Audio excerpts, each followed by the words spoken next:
하나님의 참된 은혜, 하나님의 참된 은혜라는 제목으로 하나님 말씀 증거합니다. 우리는 베드로전서를 통하여서 베드로 사도의 이 편지를 통하여서 참 많은 은혜를 받게 되었습니다. 그리고 오늘 드디어 이제 베드로전서의 마지막 시간입니다. 베드로전서 5장 마지막 부분을 우리가 함께 나누면서 마지막 시간인 만큼 베드로전서 전체를 통해서 우리가 다시 한번 베드로 사도가 말하는 복음이 무엇인지, 은혜가 무엇인지 다시 한번 우리가 은혜 받길 원합니다. 오늘 사도 베드로가 이 자신의 편지를 마무리하면서 이렇게 말을 합니다. 이것이 하나님의 참된 은혜임을 증거한다 이렇게 말합니다. 증언한다 이렇게 말합니다. 베드로 사도가 지금 베드로전서를 베드로의 편지를 통해서 쭉 한 말이 이 모든 것이 바로 하나님의 참된 은혜다라고 증언했다라고 말을 합니다. 그러면서 너희는 이 은혜에 굳게 서라 이렇게 말씀을 하시는데요. 베드로가 말하는 하나님의 참된 은혜가 무엇입니까? 먼저 참된 은혜라고 하면은 거짓 은혜도 있는 것 아니겠습니까? 거짓 은혜는 무엇일까요? 거짓 은혜는 마치 다 잘 되는 것 같아 보이는 것입니다. 다 좋은 것 같아요. 육신적으로 다 축복받는 것 같습니다. 그런데 나중에 알고 보니까 그 축복이 축복이 아니었던 것이죠. 영원하지 않은 것이죠. 죽어보니까 지옥에 가게 되는 것입니다. 우리가 교회를 다니면서 정말 육신적인 축복을 많이 받으면 그것이 은혜인 줄 착각하는데 하나님께서는 우리를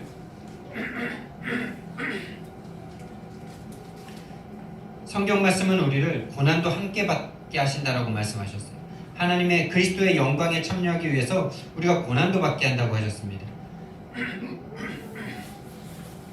베드로 사도도 그것을 계속 우리에게 말씀한 바 있는데요. 참된 은혜는 그럼 무엇입니까? 참된 은혜는 영원한 것입니다. 없어지지 않는 것입니다.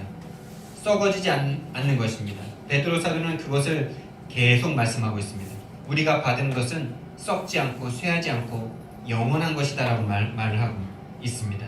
그러면은 베드로전서 1장부터 우리가 다시 한번 좀 기억을 해본다면요. 베드로전서 1장에서 이제 편지니까 인사를 하겠죠. 인사를 하는데 그 성도들을 이 아시아와 초대교회 성도들을 부르면서 이렇게 말을 합니다. 하나님 아버지의 미리 아심을 따라 성령이 거룩하게 하심으로 순종함과 예수 그리스도의 피 뿌림을 얻기 위하여 택하심을 받은 자들이라고 말을 합니다. 하나님 아버지께서 미리 정하셨다는 거죠. 미리 우리를 선택하셨다는 거예요. 그래서 우리를 성령으로 거룩하게 하심으로 순종함과 예수 그리스도의 피 뿌림을 얻기 위하여 택하심을 받았다 이렇게 말을 합니다. 여러분 우리가 그 축복을 받은 하나님의 사람들인 줄 믿습니다. 아멘. 하나님께서 우리를 미리 알고 계셨대요. 우리를 미리 선택하시고 이 땅에 보내주신 것입니다.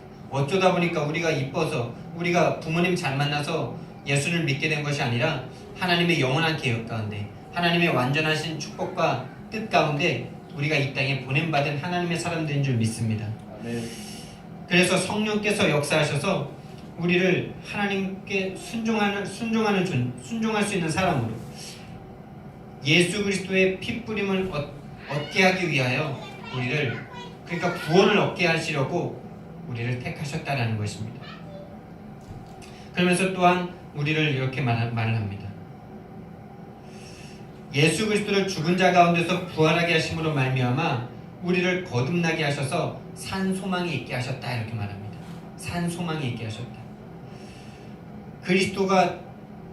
그리스도를 부활시키심으로 우리에게 산 소망이 있게 하셨다. 그러니까 우리도 부활할 것에 대한 소망이 있다라는 것이죠. 우리의 육신이 마치 무덤 속으로 들어가는 것을 볼 때 그냥 죽는 것 같은데 그것이 끝이 아니라 우리도 예수님처럼 부활할 것이라는 것이죠. 그것이 우리에게 산 소망이라는 거예요. 그것이 썩지 않고 더럽지 않고 쇠하지 아니하는 유업이다라고 말을 하는 것입니다.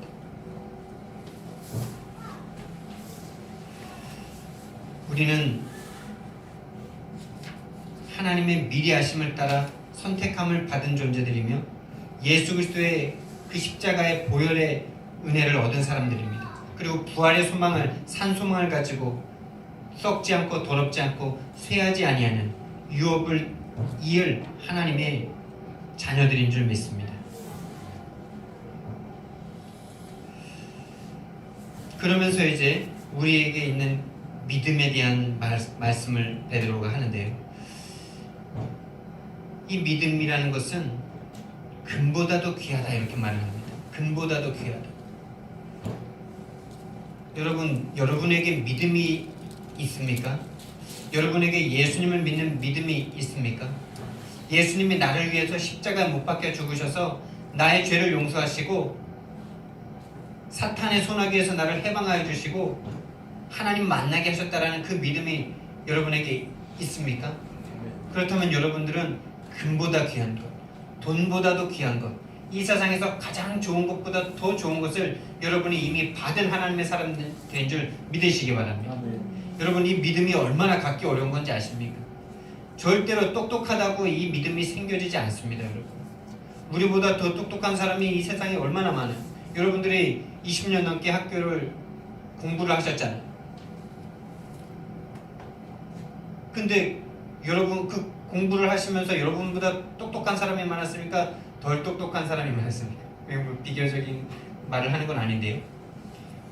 우리보다 더 좋은 대학교, 또 우리보다 더 좋은 학벌, 이런 거 가진 사람이 얼마나 많습니까? 그 최고의 학벌 중에서도 또 똑똑한 사람들이 얼마나 많고. 그런데 그 사람들이 이 믿음 하나를 못 믿어요. 이 예수님을 못 믿어요. 예수님이 2000년 전에 십자가에서 못 박혀 죽으시고 나의 죄를 용서하시고 나를 구원하셨다는 그 사실이 절대로 안 믿어져요. 여러분, 이 믿음 안 생기는 거가 얼마나 큰 고통인지 아십니까? 이번에 설 명절을 보내고 왔는데 절대로 이 믿음이 안 생겨지는 사람들도 보고, 또 이 믿음이 너무나 또 생겨져서 이 믿음 가운데 있는 사람들도 보게 되었는데, 여러분, 우리는 하나님의 살아계심을 체험하면, 하나님의 능력을 체험하면 믿음이 생길 것 같죠?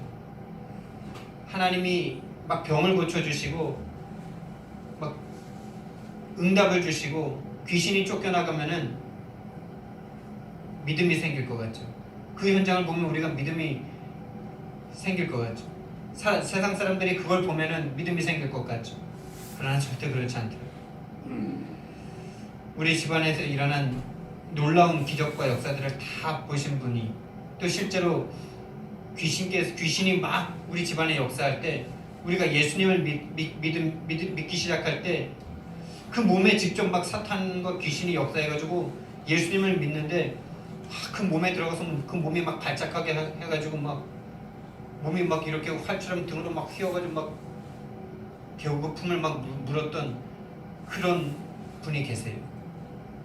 저희 아버지시거든요. 근데 믿음이 없으세요. 우리 형님이 그렇게 귀신이 들어가가지고, 화장실 귀신이 들어가가지고 다리를 3, 4년 앓다가 예수 이름으로 치유받고 지금 목사가 되었는데도 그 믿음이 없어요. 믿음이 없어요. 그 믿음 안 생기는 건 뭘로 여러분? 뭘 더 보여드려야, 뭘 더 체험하게 해야 믿음이 생기겠습니까? 예수님께서 말씀하신 것처럼 모세와 선지자를 통하여 믿지 아니하면 죽었다가 깨어난 사람이 가서 복음을 전해도 믿지 않는다라고 말씀하셨어요. 모세와 선지자들이라 하면 성경을 말하는 것이거든요. 성경 말씀을 통해서 믿음이 안 생긴다는 것은 아무리 기적을 봐도, 아무리 체험을 해도, 아무리 능력을 봐도 믿음이 생기지 않는다는 것입니다. 우리에게 믿음이 생겼다는 것, 이것은 너무나 큰 축복인 것입니다. 금보다도 귀한 것입니다. 이 믿음은 어떤 믿음입니까? 8절에서 이렇게 말씀하는 거예요. 이 초대교회 성도들도요, 이 베드로 사도는 예수님을 직접 만났고 직접 동고동락했고 그 십자가를 직접 체험했고 십자가 앞에서 예수님을 부인하고 정말 다시 예수님이 회복시키시고 그런 모든 것을 체험한 베드로입니다. 그 베드로에게는 너무나 그 뜨거운 마음이 더 있었겠죠. 그런데 이 초대교회 성도들은 보지도 못했고 예수님의 음성을 직접 들어보지도 못했고 만져보지도 못했고, 근데 이 초대교회 성도들에게 동일한 믿음이 생겨진 것을 이 베드로가 보는 것입니다. 이것이 성령의 역사인 것이죠. 우리도 마찬가지 아닙니까? 우리도 베드로는 예수님을 직접 체험했지만은 우리는 예수님을 직접 보지 못했어요. 근데 우리는 예수님을 사랑합니다. 예수님을 믿습니다. 이것은 놀라운 성령의 역사이고 성령의 은혜인 것입니다. 이것보다 더 큰 은혜가 없고 이것보다 더 큰 성령의 역사가 없습니다. 귀신이 떠나가는 것보다 더 큰 역사인 것입니다. 홍해가 갈라지는 것보다 더 큰 역사고 더 큰 기적이 내가 하나님의 백성이 되었다. 내가 하나님을 믿는 믿음, 예수님을 믿는 믿음이 생겨져서 그 예수님을 사랑하고 그 예수님으로 즐거워하고 기뻐할 수 있다는 것. 말할 수 없는 영광스러운 즐거움으로 기뻐하는 것. 지금도 보지 못하지만은 말할 수 없는 영광스러운 즐거움으로 기뻐한다. 여러분, 우리가 예수님을 믿을 때 왠지 그냥 기쁘잖아요. 예수님이 나를 구원하셨다는 그 이야기를 듣는데 그냥 기쁘고 행복합니다. 너무나 마음이 평안해지는 거예요. 이것이 곧 성령의 가장 큰 역사인 것입니다. 그러면서 사도 베드로는 말을 합니다. 그렇게 우리가 즐겁고 기뻐할 수 있는 이유, 그것은 우리의 영혼이 구원을 받기 때문이다. 구원을 향해서 가기 때문이다 라고 말하고 있는 것입니다. 믿음의 결국 곧 영혼의 구원을 받습니다. 이것이 우리에게 산 소망인 줄 믿습니다. 그러면서 사도 베드로는 우리가 그렇게 구원받은 것, 우리가 그렇게 거듭난 것이 썩어질 것으로 된 것이 아니다라는 거예요. 없어질 것으로, 쇠하여 없어질 것으로 된 것이 아니라는 거예요. 금이나 은 같은 그런 없어질 것으로 된 것이 아니라 오직 흠없고 점없는 어린 양 같은 그리스도의 보배로운 피로 된 것이다. 그러니까 다 쉽게 말하면 오직 예수 그리스도를 통하여 우리에게 믿음이 왔다는 것입니다. 우리가 구원받았다는 것입니다. 그 오직 예수 그리스도를 믿는 믿음이 금보다도 귀한 믿음이다라고 말씀하고 있는 것입니다. 그리고 우리를 거듭나게 한 것이 썩어질 씨로 된 것이 아니요 썩지 아니할 씨로 된 것이니 살아있고 항상 있는 하나님의 말씀으로 되었느니라. 푸른 마르고 꽃은 시드나 우리 하나님의 말씀은 영원히 서리라 하라. 이 말씀이신 예수 그리스도를 지금도 말씀하고 있는 것입니다. 그러니까 1장에서 인사말과 서론을 통해서 우리가 받은 것이 얼마나 큰 축복인가. 우리가 하나님의 선택을 받은 하나님의 복된 자녀들을 하나님의 산소망 유업을 있게 할 사람들인데 그것이 예수 그리스도로 말미암았다는 것입니다. 예수 그리스도로 말미암았다. 예수 그리스도의 그 피 흘리심으로 말미암아 그 보배로운 피로 된 것이다. 사도 베드로가 어부였고 학식이 길지 않은 사람인데 이 예수님의 복음을 말할 때 항상 이런 형용사를 붙여요. 보배로운 피. 그냥 피라고 하면 될 건데 그냥 피라고 말하지 않고 보배로운 피다. 또 예수님의 그 복음을 말할 때 또 아름다운 덕이다. 이렇게 말을 합니다. 이 사도 베드로가 경험한 이 복음이 얼마나 그렇게 가슴에 절절했으면 이렇게 이 복음을 말할 때 그리스도의 피를 말할 때 이렇게 말을 할까요? 여러분들은 예수님의 십자가를 생각할 때 나를 구원하신 예수님을 생각할 때 정말 그 예수님의 그 은혜가 아름답게 느껴지십니까? 정말 그 피가 보배롭게 느껴지십니까? 나를 위하여 행하신 그 십자가의 은혜가 정말 보배롭고 아름답게 느껴지기를 예수님 이름으로 축원드립니다. 그러니까 사도 베드로가 말하는 하나님의 참된 은혜는 사도 이 1장에서 보니까 결국에는 예수 그리스도를 말하고 있는 거예요. 그럼 2장에서는 그럼 무엇이라고 말을 합니까? 하나님의 참된 은혜가 2장에서 뭐라고 말을 하느냐?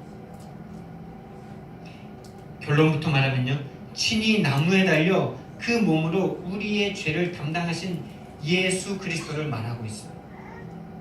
2장에서도 예수 그리스도, 3장에서도 예수 그리스도. 이 사도 베드로가 이 예수님을, 오직 예수를 계속 말하고 있는 거죠. 친히 나무에 달려 그 몸으로 우리 죄를 담당하신 예수. 이 십자가를 체험하기 전에는 이 사도 베드로는 얼마나 예수님이 십자가에서 못 박히지 못하도록 그렇게 막 노력한 사람입니다. 예수님이 내가 이제 많은 고난을 받고 십자가에 못 박혀 죽을 것이다, 그리고 3일 만에 살아날 것이다 라고 말을 할 때 사도 베드로는 예수님의 옷을 붙잡고 항변했다 그랬거든요. 그리고 예수님을 이제 십자가에 못 박기 위해서 그 로마 군인들이 왔을 때 그 말고의 귀를 자르면서까지 예수님이 십자가에 죽지 않도록 그렇게 애를 쓴 사람 아닙니까? 근데 그 애를 쓴 것이 결국에는 예수님의 십자가 사역을 방해하는 일이 되어져 가지고 이 더러운 사탄아라고 말까지 듣는 이 사도 베드로였죠. 그러나 그렇게 말을 들었으면서도 불구하고 이 십자가를 체험하기 전까지는 절대로 깨닫지 못했던 이 십자가. 그래서 이 예수님이 어떻게 되는가를 살펴보려고 끝까지 따라갔다가 거기서 예수님을 저주하고 부인하고 맹세하고 부인하는 그런 자기 자신의 죄악을 보게 되죠. 그 십자가를 체험한 이 베드로는 이제 이렇게 말을 하고 있는 거예요. 그가 친히 나무에 달려 그 몸으로 우리 죄를 담당하셔 우리를 구원하셨다라고 지금 가슴 뜨겁게 진짜 절규하는 마음으로 이 복음을 전하지 않겠습니까? 이 베드로가. 그러면서 이 친히 나무에 달려 우리를 구원하신 이 예수 그리스도이시기 때문에 너희들은 갓난아기들 같이 되라, 이렇게 말을 합니다. 갓난아기들 같이. 갓난아기들은 어떤 존재입니까? 아무런 의지도 아무런 힘도 그저 하나님 그 부모에게 의지할 수밖에 없는 그런 상태가 되라는 거예요. 이것이 바로 참된 구원의 상태라고 베드로는 말을 합니다. 자기 자신이 그렇게 육신적으로 막 혈기를 가지고 예수님을 쫓으려고 할 때는 오직 동기밖에 없는 자기 자신을 본 베드로가 이렇게 말을 하고 있는 거예요. 갓난아기같이 돼야 되더라. 갓난아기같이. 갓난아기같이 되지 않으면 우리는 하나님 앞에 쓰임받을 수 없다라는 것을 말하고 있는 것입니다. 갓난아기들 같이 부모가 해주는 것만 하는 사람이 되려는, 그것이 순전하다라고 말을 합니다. 그것이 순전한 상태다. 그래서 신령한 젖을 사모하라. 신령한 젖을 사모하라. 갓난아기는 엄마 젖밖에 안 찾지 않습니다. 오직 하는 일이 그거밖에 없지 않습니다. 여러분 그 마음으로 그 말을 기억하면서 기도하라는 말과 이렇게 연결해 보니까 참 얼마나 기도라는 것이 하나님과 우리와의 살아있는 그 관계라는 것인지를 다시 깨닫게 되더라고요. 신령한 젖을 사모하는 것이 기도입니다. 신령한 젖을 먹기 위해서 하나님 앞에 앙탈 부리는 것, 울어 제끼는 것, 그 시간이 바로 기도의 시간이거든요. 갓난아기들 같이 순전하고 신령한 젖을 사모하는 저와 여러분이 되기를 예수님 이름으로 축원합니다. 갓난아기는 정말 하는 게 아무것도 없잖아요. 100% 부모님이 다 해줘야 되잖아요. 100%가 아니면은 애기는 아무것도 못하고 그냥 죽을 수밖에 없는 아이 아닙니다. 어떤 좋은 것도 더 필요 없는 오직 엄마 품에서 아빠의 보호 아래 엄마 품에서 안겨서 엄마의 젖만 먹으면 행복한 아이. 여러분 그런 상태가 되기를 바랍니다. 하나님이 주시는 그 은혜만 먹으면 되는 그런 상태가 되길 원합니다. 오늘날 많은 성도들이 예수 믿고 자꾸 다른 거 더 원하려고, 예수 믿고 다른 축복을 더 받아야 되는 것처럼. 우리 집안에서 처음으로 장로가 되신 우리 사회이신 우리 매형이 계시는데 그분이 말씀하시는 겁니다. 받아야 되는 게 맞다라고 자기는 생각합니다. 축복을 하나님으로부터 받으면서 받기 위해서 신앙생활을 해야 된다는 거죠. 제가 거기에서 말을 했습니다. 우리는 이미 모든 축복을 다 받은 하나님의 사람들이거든요. 더 받을 게 없을 만큼 다 받은 것입니다. 여러분, 누군가 여러분들을 위해서 자기 아들을 죽여서 나의 어떤 어려움을 풀어줬다면 그 사람에게 더 이상 우리가 뭘 요구할 수 있겠습니까? 그럴 수 있는 사람이 없지만은 가정에서 얘기를 해본다면요, 내가 만약에 불치병에 걸려가지고 죽을 수밖에 없는데 어떤 사람이 나를 살리려고 자기 아들 안에 있는 장기를, 그러니까 심장을 떼어줬다라고 상상해 봅시다. 그냥 심장을 떼어줬어요. 그러면 그 아기는 살 수 있을까요, 없을까요? 자기 자녀는 못 살죠. 근데 그 심장을 떼어서 나에게 줘가지고 내가 그 심장을 받아서 내가 살고 그 아기를 죽여서 나를 사랑해줬어요. 만약에 그렇다면 우리는 그 사람이 정말 그런 사람이 있다면 그 사람에게 우리가 평생 동안 더 뭘 바랄 수 있습니까? 더 뭘 받아내야 됩니까? 아니죠. 우리는 평생 동안 그 사람에게 감사할 수밖에 없는 거예요. 죽을 때까지 그 사람에게 갚으면서 살아도 모자란 것입니다.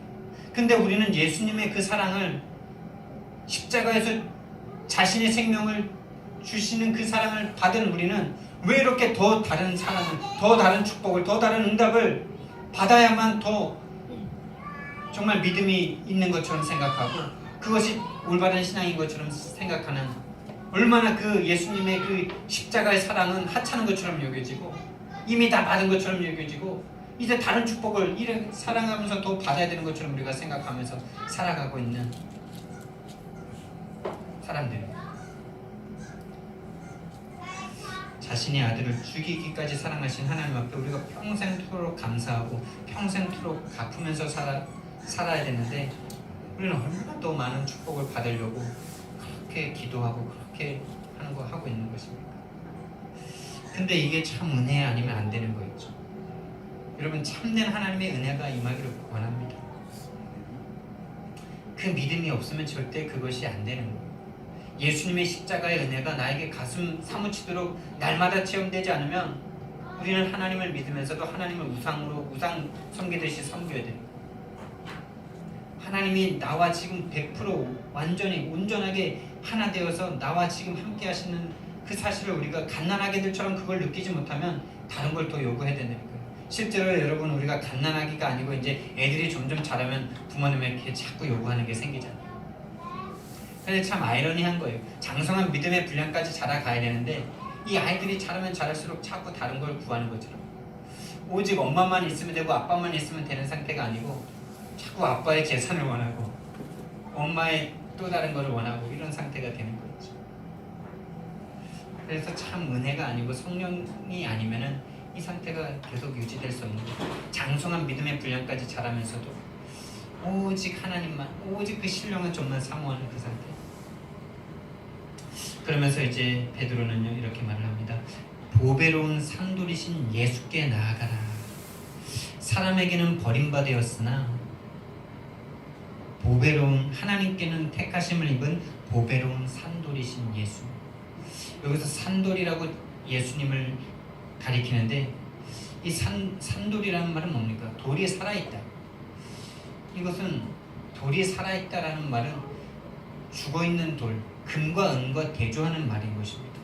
이 세상 모든 사람들은 그 죽어있는 돌, 죽은 소망, 썩어질 소망, 달아 없어질 소망인 그 죽은 돌에 매어서 사는데 우리는 이 산돌을 얻었다는 거예요. 산돌.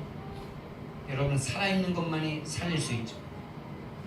죽어있는 것은 죽음밖에 주지 못합니다. 그런데 우리는 산돌이신 예수께서 우리 안에 들어와서 우리를 살리셨고 우리 또한 다른 사람을 살릴 수 있는 점이 있습니다. 그래서 이 보배로운 산돌이신 예수께 나아가라 이렇게 말합니다. 이 보배로운 산돌이신 예수께 나아가는 것이 곧 신령한 젖을 사모하는 기도의 시간이죠. 그래서 우리도 산돌같이 예수님같이 거룩한 집으로, 신령한 집으로 세워지라 이렇게 말합니다. 그러니까 육신에 대하여는 죽고 의에 대해서 살라라고 말하는 것과 똑같은 것. 그가 친히 나무에 달려 그 몸으로 우리 죄를 담당하셨으니 이는 우리로 죄에 대하여 죽고 의에 대하여 살게 하려 하심이라. 여러분, 예수님께서 우리에게 우리가 수요예배 때도 말씀을 받았지만은 예수님의 제자가 되려고는 어떻게 하라고요? 자기 십자가를 지고 따르라 그랬죠. 자기 십자가를 지고 따르는 것을 사도 베드로가 지금 여기서 이렇게 말을 하고 있는 거예요. 죄에 대하여 죽고 의에 대하여 살으라. 십자가를 진다는 것은 바로 그것을 말하는 것입니다. 죄에 대하여는 죽고 육신에 대하여는 죽고 의인이 되라는, 의인으로서 하나님을 따르라는 거거든요. 하나님의 자녀가 돼서 하나님을 따르라는 거거든요. 그렇게 되면 우리는 예수님을 따라갈 수 있어요. 근데 육신에 살아가지고 육신적인 동기로 예수님을 쫓고 있는 이상은 십자가를 체험하기 전에 베드로의 상태로 우리는 계속 예수님을 쫓을 수밖에 없는 것입니다. 육신에 대하여 죽지 않으면 육신적인 동기로 예수님을 붙잡을 수밖에 없다니까요. 예수님의 능력을 체험하면 체험할수록 그 동기와 그 자기 그 육신적인 동기가 강해질 수밖에 없는 거예요. 사도 베드로가 예수님의 축복을 받으면 받을수록, 예수님의 능력을 체험하면 체험할수록 그 동기가 강해져가지고 예수님 십자가에 못 박히지 못하도록 했던 것처럼 육신에 대하여 죽지 않으면, 그러니까 십자가를 지지 않으면, 십자가에서 죽지 않으면 예수님을 따라갈 수 없는 것입니다.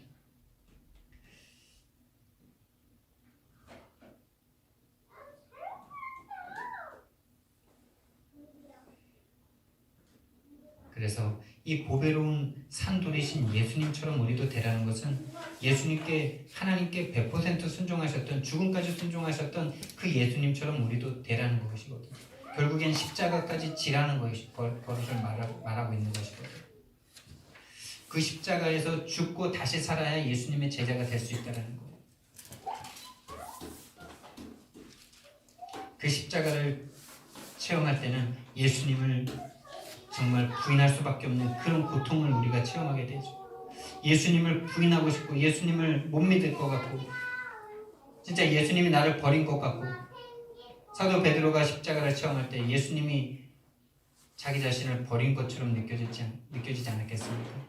자기 자신이 예수님을 배반할 때는 예수님이 자기를 배반한 것처럼 느껴졌기 때문에 예수님을 배반한 베드로였던 거죠. 마치 예수님이 우리를 배반하는 것처럼 무응답의 시간표로 오히려 저주 같은 문제를 나에게 줄 때, 그때 우리는 거기서 죽고 다시 살게 되는 십자가를 체험하게 되는 것입니다.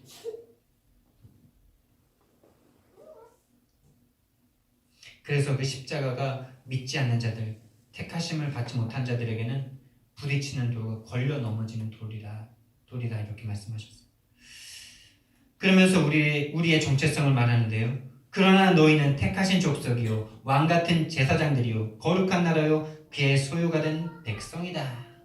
여러분, 우리가 바로 거룩한 나라요 택하신 족속이요 왕같은 제사장들인 줄 믿습니다. 이렇게 우리를 부르신 이유는 그 하나님의, 그 예수 그리스도의 아름다운 덕을 선포하게 하려 하심이다 라고 말씀하고 있습니다. 여러분, 이것이 우리의 사명이고 우리의 소명인 줄 믿습니다. 예수님의 그 아름다운 덕이 우리에게 먼저 그대로 체험되어지길 원합니다. 예수 그리스도의 그 아름다운 덕이, 그 예수님의 십자가의 은혜가 우리에게 그 아름답게 체험되어지기를 예수님의 이름으로 축원드립니다.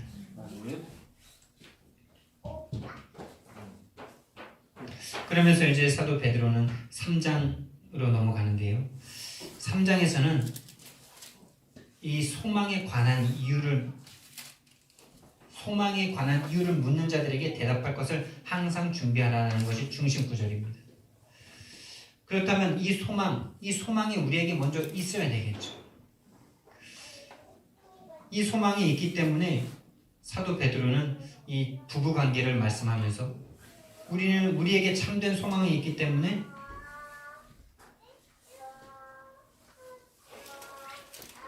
우리가 남편은 아내를 귀하게 여기고 사랑할 수 있고 또 아내는 남편에게 순종할 수 있다라는 말을 하고 있습니다.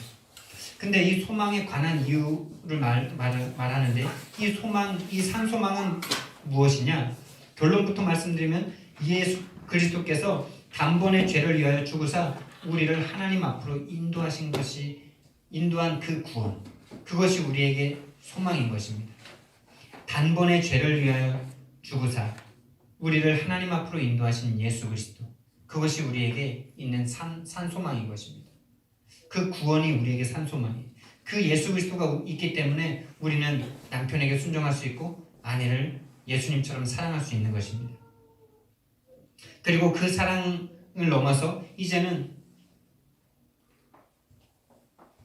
우리가 예수님 때문에 의를 위하여 고난받을 수 있는 사람들이 되는 것입니다. 그래서 악을 악으로 갚지 말고 욕을 욕으로 갚지 말고 도리어 복을 빌어줄 수 있는 사람들이 되는 것이죠.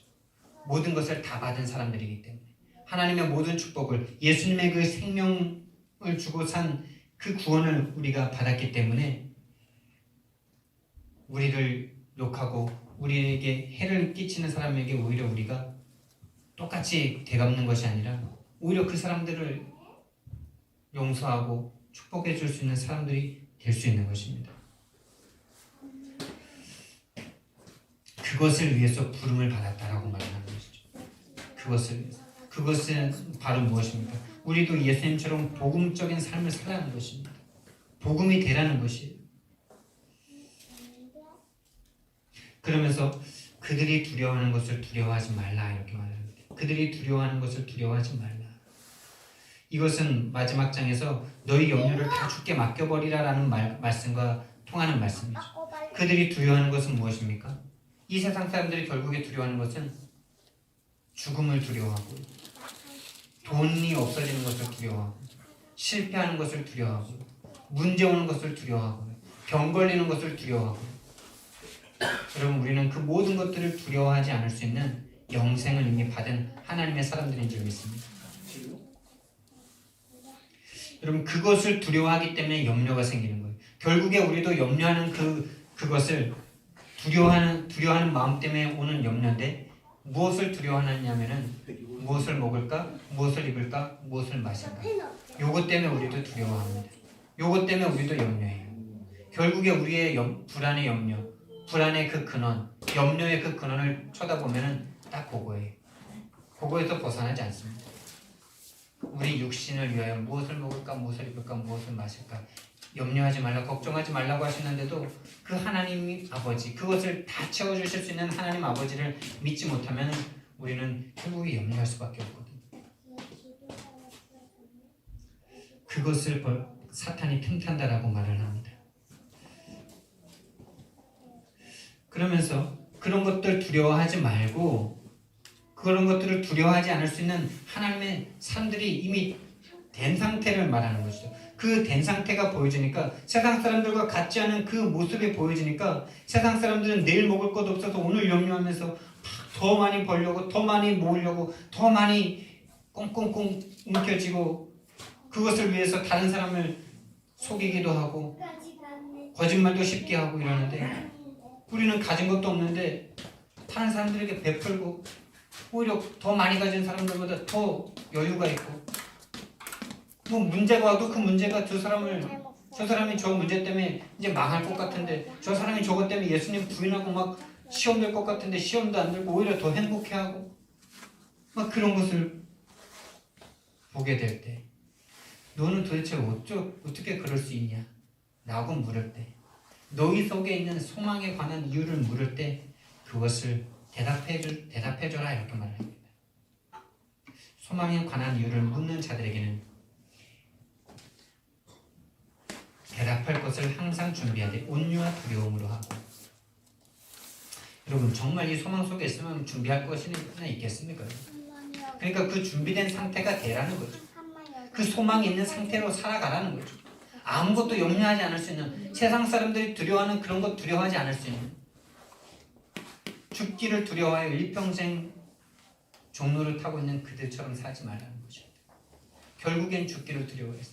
결국엔 무엇을 입을까, 무엇을 먹을까, 무엇을 마실까를 염려하면서 평생을 살아야 하는 그와 같은 그들처럼 살지 말고 정말로 산 소망이 있으라는 것이거든. 그 산 소망이 있으면 뭘 더 준비할 수 있습니까? 우리가 뭐 달달 외워서 구원의 복음, 구원의 길 그 달달 외우는 것이 준비하는 것이겠습니까? 물론 그것이 일목요연하게 복음을 깔끔하게 전할 수 있는 준비는 될 수 있겠지만 그거보다 더 큰 준비는 무엇입니까? 진짜 내 속에 소망이 있으면 준비할 것도 없어요. 예수님 믿어 이 한마디면 되는 거예요. 나 이렇게 행복한 이유, 내 이렇게 아무것도 가진 것도 없어도 이렇게 여유 있고 행복할 수 있는 이유 예수님 때문이에요. 너도 예수님 믿어 이 말이면 되지 않겠습니까? 그 구원의 길 쫙 끝까지 처음부터 끝까지 다 하지 않으면 우리가 복음 못 전하겠습니까? 아니거든요. 그냥 예수만 전해주면 돼요. 나 이렇게 행복한 이유, 내 얼굴이 이렇게 밝게 빛날 수 있는 이유 예수님이 나를 사랑해 주셨기 때문에, 예수님이 나를 위해서 십자가를 못 박혀 죽어주셨기 때문에, 그 예수님을 믿으니까 온 세상이 너무나 행복하고 난 지금 죽어도 상관이 없고 남은 인생은 거저주는 인생이라서 이제 아무런 걱정 염려가 없어. 너도 예수님 믿어. 이 복음이 더 복음이지 구원의 길을 이렇게 탁하게 탁 전해주는 게 그게 사람들에게 들리겠습니까? 저부터 그런 산소망이 있기를 예수님 이름으로 축원드립니다. 특히 가족들일수록 그냥 외워서 하는 메시지는 절대 들리지 않더라고요. 정말로 내가 체험한 복음, 정말로 내가 깨달은 은혜, 그것만이 그 사람들을 조금 듣게 하더라고요. 그래서 저와 여러분에게 지식이 아니라 정말로 산소망이 있기를 예수님 이름으로 축원드립니다.